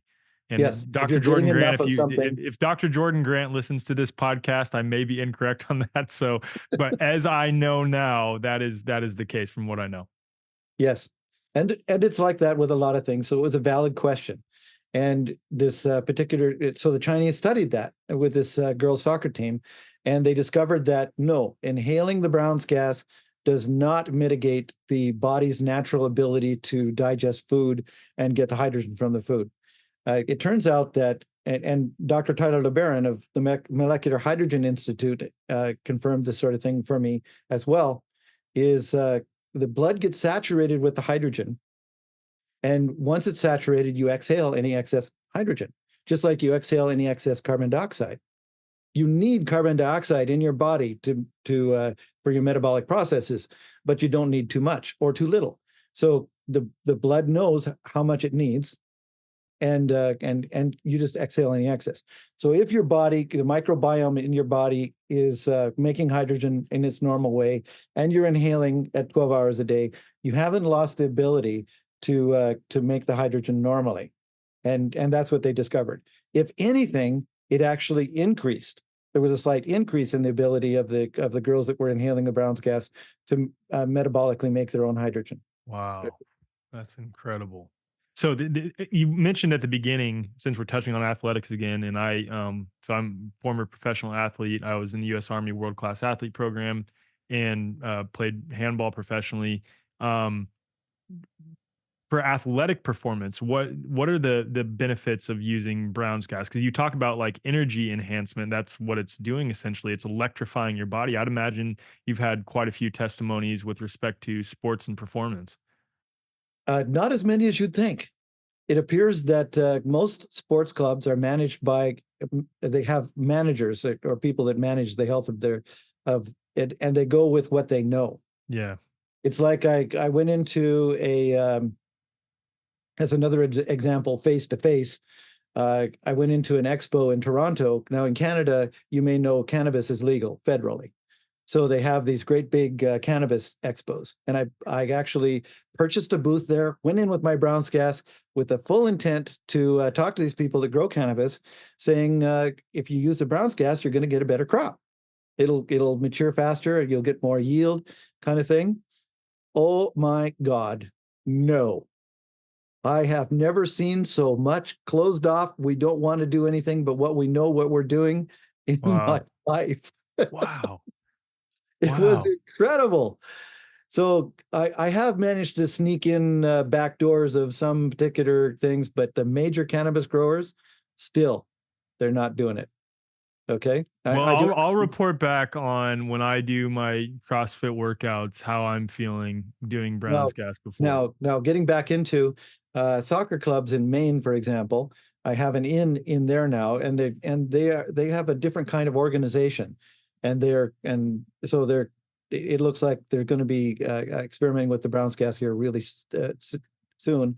I have a testimonial from a hockey player. I'm sorry, I don't remember his name. He's a major hockey player, Canadian that is playing in Europe, and he absolutely swears by his AquaCure, because not only do you increase the actual physical abilities, but you decrease the time it takes to heal. And Mhm, any athlete knows you're going to get hurt. You, mhm, you absolutely. cannot push the limits without straining something from time to time. And like I said, with my sprain, we're talking 3 to 10 times faster healing. Like when they're doing burns, now usually athletes aren't getting burned, but using burns as an example, so many testimonials I have of people that have burned their skin and having 3 times faster healing of their skin. So many testimonials of people who have surgeries who are healing so much faster than the doctors say is possible. Which, even as far as that goes, there's an experiment we're doing in Australia where we have this guy who's renting AquaCures, so people can't afford to buy them, are renting them. And this one particular girl was renting one for a few months, 3 or 4 months, and then the family was able to buy one. And about 6 or 7 months into this situation, they reported back because she had cancer, terminal cancer. Go home to die. We can't do anything more for you. 7 months later, cancer free. Incredible. Incredible. Now, that's not to say it happens with everybody. I'm not Yeah. medical disclaimer, Yeah, yeah. all this kind of thing. But the testimonials that we're getting back in from all of these ailments, but we are getting some from athletes as well. I remember this teenager who is a baseball player, and he's doing his Browns gas every night, and he's out there outperforming his teammates. Incredible. That's amazing. That's so amazing. I hope we get to the point where there's these clinics that you're referring to in Asia, excuse me, where people can just walk in and do a 15-minute Browns gas session like they're getting a cup of coffee, like you said. I can't wait for that day to come. It'd be They're way incredible. ahead of us over in Asia. Yeah. With this technology, way ahead of us. Yeah. The whole infrastructure is built like they don't have these bottle depots like we have here for combustible gases like acetylene and MAP gas and stuff. They just went straight to the Browns gas. They Wow. they have the machines, so they built big power plants and cities. There was one time they were building once a city of 6 million people per month over in China, as it in a few years back. And they were building these huge power plants and stuff. So anytime you had the electricity and water, you had the gas that you needed to cut your steel That's all or you whatever. need. That's so crazy. That's crazy. That's all it takes. That's amazing. God. And What they are the made implications for Brown's gas? I know you talked about to make vehicles more fuel efficient, but is there anything that you're aware of? Because I know there's people who have invented cars that run purely on hydrogen, if I remember correctly. yes, purely on hydrogen, yes. And there's ones that theoretically have run purely on water. I say theoretically in that Yeah, I haven't duplicated it myself, but I've seen evidence that I find credible yeah. that they actually were able to do it. And of course, they suppress it like crazy. And well, this ironically relates directly to patents, which is what I wanted to talk about next anyway. Because a lot of the times, people that submit a patent for something they invented, thinking that that's the route that I'm supposed to go.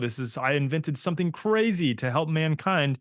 That patent somehow gets I forget the exact process that is done, but the government takes control of it, saying that this could be a danger to mankind somehow, or that person is you never hear from them again. They stay quiet, or they become so paranoid that they keep the information to themselves. So why I think this is a rhetorical question at this point, given all that I just said, but why is it you chose to go the route of patentless technology?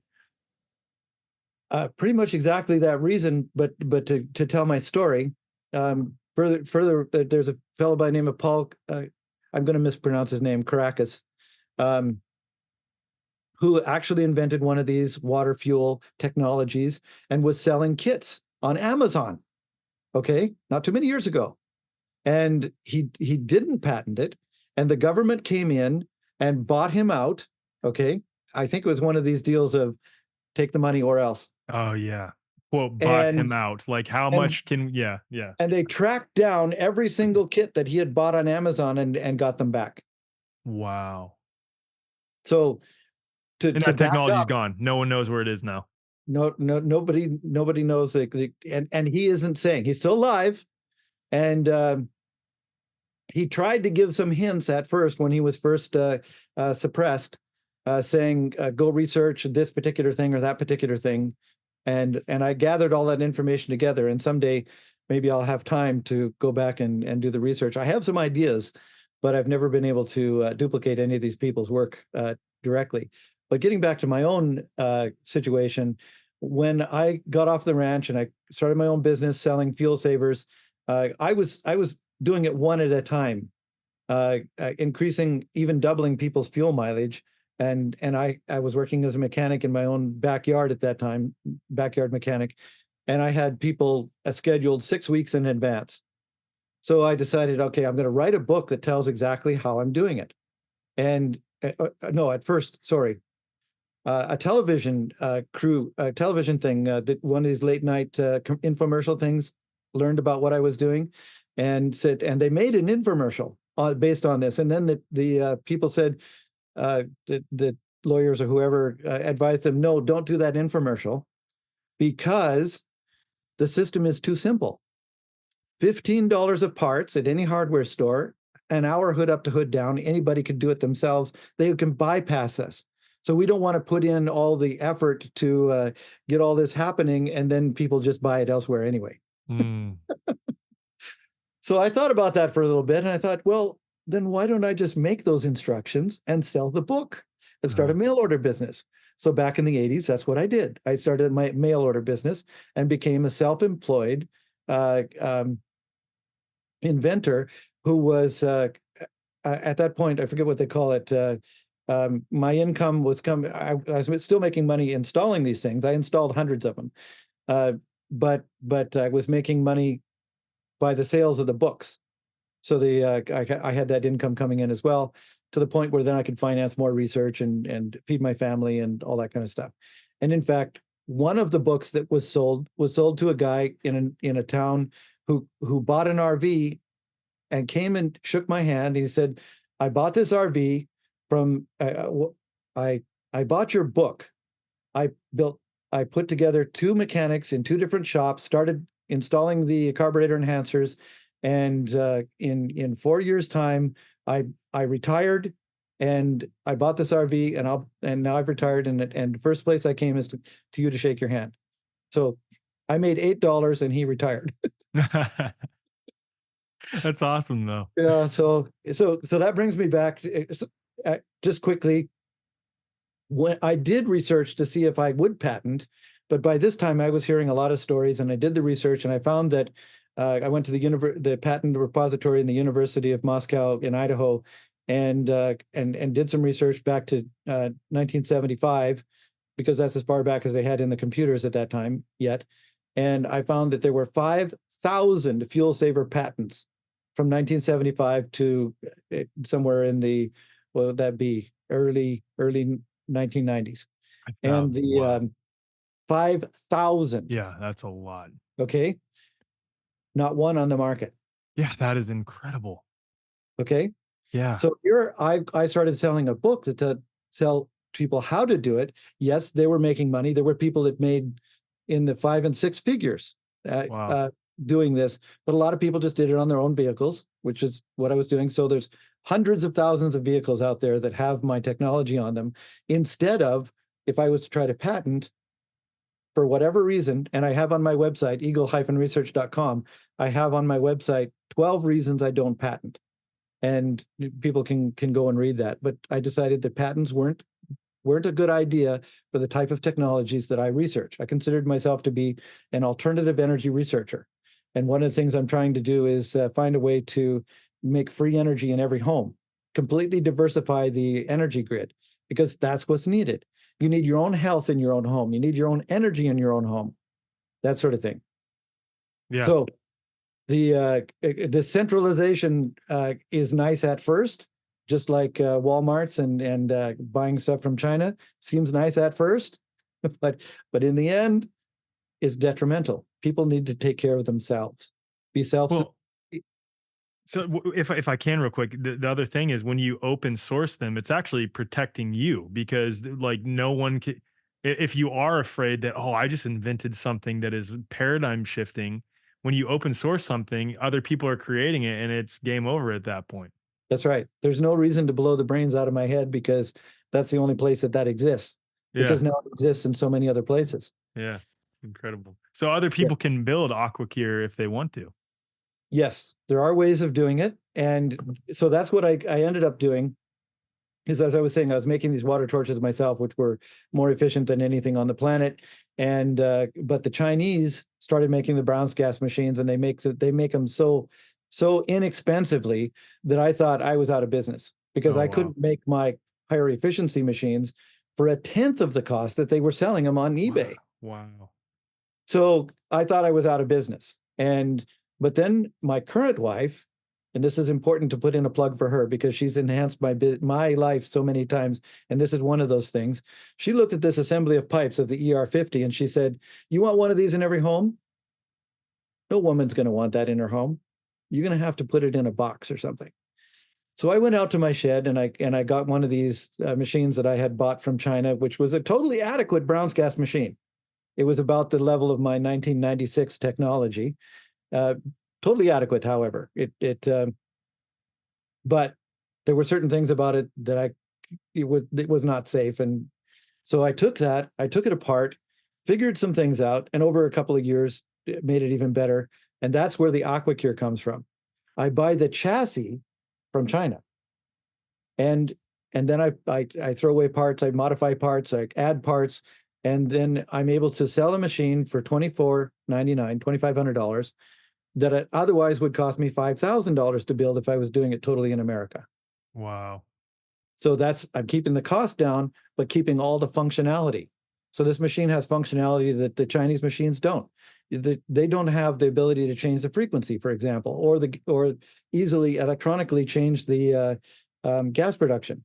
There was So when you're changing the frequency, real quick on that, because I'm really interested in that, as I've brought it up a number of times during this episode. What is the is it the frequency that is emitted into the gas prior to it being consumed by you? yes, correct. Wow. Wow. So Okay, your that's body why you can became so lit up when I talked about playing frequency music in the sauna with the Browns cats. That makes sense. yes, it all fits together. Yeah. We are frequencies. Yeah. There's other experiments that show that sort of thing. There was an experiment with cattle where they took a control group of cattle off to the side and fed it just regular water, and another group of cattle that they fed water that came out of a processing plant, a slaughterhouse. So they took the water that they used to wash the blood off the floors and all that kind of stuff, and they purified it every way that they could and fed it to the second group of cattle. And then they monitored the third group of cattle, which were actually going through the slaughterhouse. They monitored their metabolic processes, their blood pressure, their breathing rate, all these kind of things. And the cattle that were going through the slaughterhouse exhibited terror and all these kinds of end of life anxieties. And the cattle that were fed the water that had been purified from the slaughterhouse exhibited all of those same anxieties. The Wow. control group just stayed the same. That actually shows the power of homeopathy as well, though, too. Exactly. Because it still Exactly. carries the frequency of that, even though it doesn't maybe carry the actual chemical components. And that comes back again to the Brown's gas water, because if you and getting into something I call new water. So if you take the Brown's gas has hydrogen and oxygen. It splits the water into hydrogen and oxygen, and it's got the electrically expanded water. And you're putting that out in a torch and you're burning it. It turns back into steam. It turns into water, which you can condense it into liquid water. Okay, so the byproduct, the exhaust of a Brown's gas flame is water, but it's new water.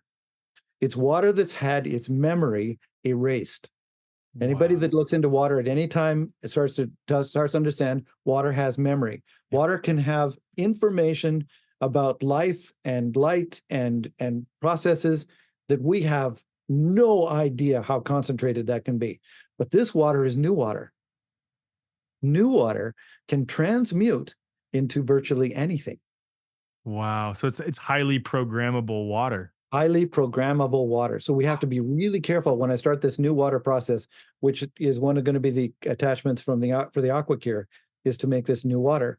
So then people can make medicines, they can make food, they can make materials, minerals, and stuff. So Or you even like let's say you're struggling with abundance, you can project the thought of abundance or like hold the water close to your heart and feel the feelings of abundance, then consume the water and do that repetitively. I bet sure enough you will experience abundance in your life at that point. that is absolutely correct. So you have to be really careful. They've programmed water simply with sound. You may have heard of these kind of experiments where Mhm.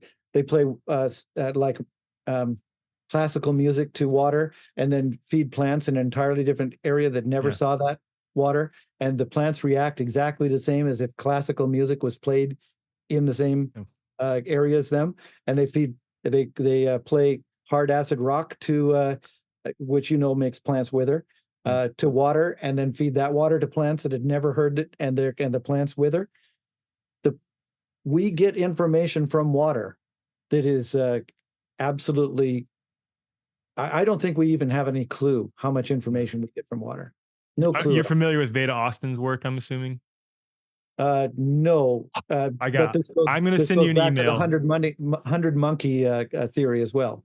Yeah, And I'm gonna send you Veda Austin's work because it relates to exactly what you're describing with water memory. She's the one who w- does the experiments with the petri dish where you expose water to quickly thought, freeze. frequency, Oh feeling. shoot! I met her. Yes, Yeah, I'm sorry, I didn't get the name straight in my head. And they yeah. actually did one of those petri dish things when they were concentrating on me, Mhm. on George Wiseman, and it made a W in the water. It's I awesome. It's kid you not. incredible. We have pictures. That's cool. It's incredible. It's Yeah, incredible. Wow. So this is something that you're creating to add as an attachment to AquaCure that you can encapsulate the new water. correct, Amazing. correct. I cannot wait for that to come out. So we So have cool. the and there's also a nano bubbling system that we're working on right now. That'll come out first. By spring, we'll have that. Wow. And the systems we're talking about will attach to every AquaCure ever sold.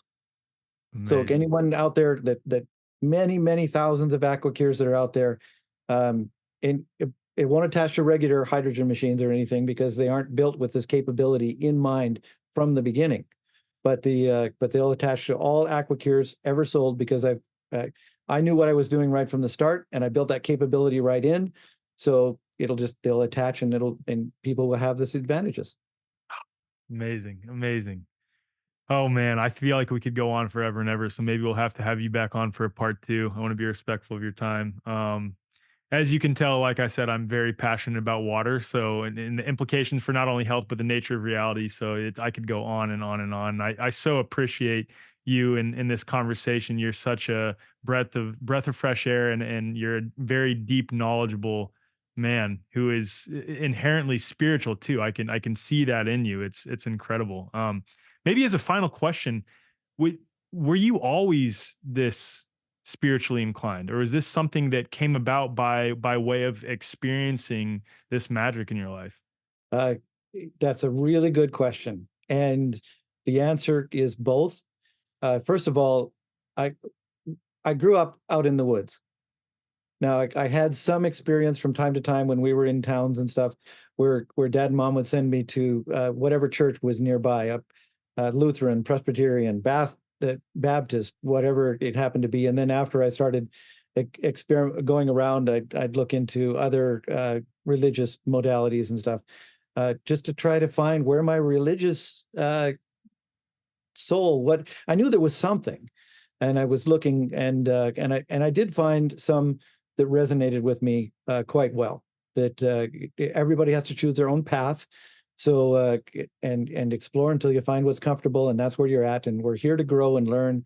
That's what I learned. But I grew up in the woods, and that's my church. That's where I'm comfortable, closest to God. And but it didn't really hit home in my heart.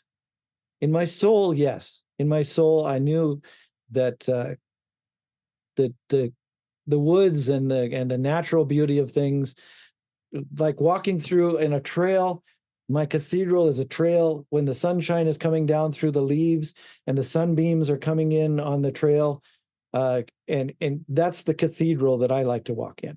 Mm. So, and then the sounds of the music of the birds and the various animals and I think the things in the woods, that's what feeds my soul. But my heart wasn't spiritual until I was laying on that floor, knowing I'd been given a task that I did not fulfill, and it was time to do so. Mm. Well, Good you're doing question. it. You're doing it Thank you. now. You are doing it in a big, big, big way. Uh, I'm really trying. Yeah. Well, I think it comes naturally. I don't even know if you need to try. It's impressive, George. This is wow. This was such a life-giving conversation. Talk about needing nourishment. This was a nourishing conversation. I think I don't need any food for the rest of the day. I'm very full. So A so thank you for that. Well, we'll have to have you breatharian back right on. there. Say again? A breatharian right there. Yeah, breatharian right there, exactly. Yeah, well, okay, well, I'll link everything in the show notes for those who are interested in AquaCure and all your research. And thank you so much for this conversation, George. It was really, truly a pleasure talking with you. I really appreciate your having me on your venue, and it allows me to help so many more people. Thank you. Absolutely.